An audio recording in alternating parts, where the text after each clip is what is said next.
Chapter 8. Be careful to follow every command I am giving you today, so that you may live and increase and may enter and possess the land the Lord promised on oath to your ancestors. Remember how the Lord your God led you all the way in the wilderness these 40 years, to humble and test you in order to know what was in your heart, whether or not you would keep his commands. He humbled you, causing you to hunger and then feeding you with manna, which neither you nor your ancestors had known, to teach you that man does not live on bread alone, but on every word that comes from the mouth of the Lord. Your clothes did not wear out, and your feet did not swell during these 40 years. Know then in your heart that as a man disciplines his son, so the Lord your God disciplines you. Observe the commands of the Lord your God, walking in obedience to him and revering him. For the Lord your God is bringing you into a good land, a land with brooks, streams, and deep springs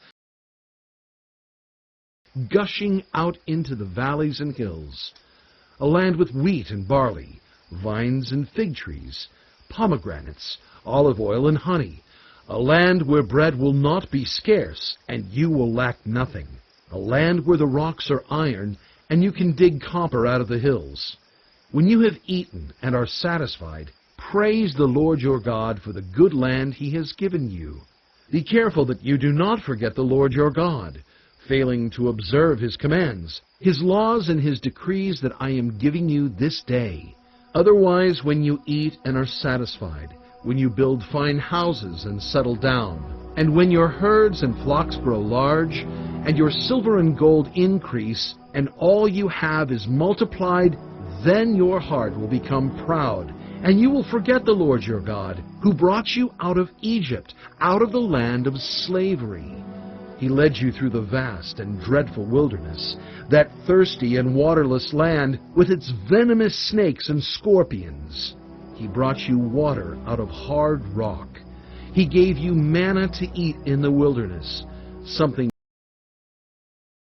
your ancestors had never known, to humble and test you, so that in the end it might go well with you. You may say to yourself, "My power and the strength of my hands have produced this wealth for me."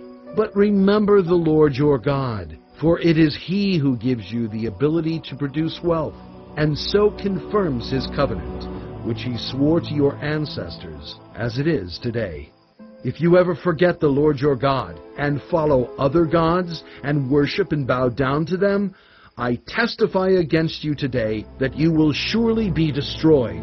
Like the nations the Lord destroyed before you, so you will be destroyed for not obeying the Lord your God.